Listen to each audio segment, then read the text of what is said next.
Hanap mo po ba ay low carb meal na madali lang lutuin? Halika po, narito po, share ko po sa inyo. Una, magigisa po tayo ng sibuyas at bawang. So, madalas na tanong, ano ba dapat mauna? Sibuyas or bawang? Or bawang o sibuyas? Actually, kahit alin naman po. Pwede rin nga sabay katulad ng ginawa ko po. Yan. So, lutuin lang natin, igisa po.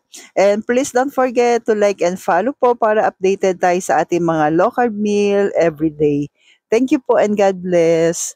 Then, lagay na po natin yung ating manok. Sangkotsa lang po natin ito.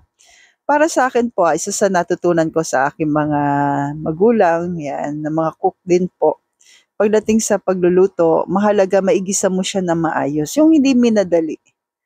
Yan, bukod do'n sa love mo yung pagluluto at hindi rin minadali po.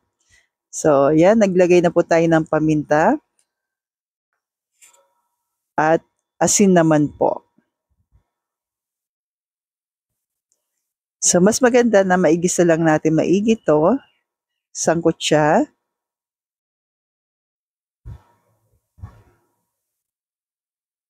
Simple lang po ito, then add ka po ng coco aminos. Yan, yung coco aminos para sa mga bago, out po kasi sa atin yung mga gawa sa soy.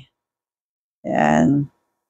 Pero yung na-fermented naman, natural fermented, pwede po. And coco aminos, ito po yung isa sa pamalit natin sa soy na nakagis na natin. So nilagay ko na po, pinakuluan. Then add po tayo ng chicken liver.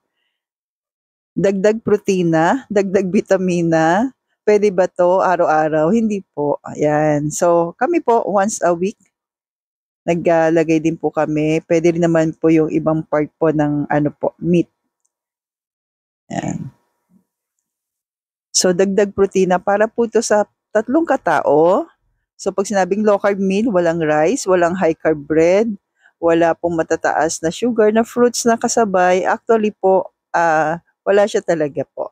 Kasi minsan kasabay lang eh, wala siya talaga po. Then, pinakuluan ko lang po. Then, mag-a-add na tayo ngayon ng ating bell pepper.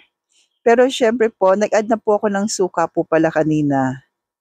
And then, hayaan ko lang po maluto in 3 minutes. Then, nilagay na natin bell pepper at isang sili. Option na lamang po ito.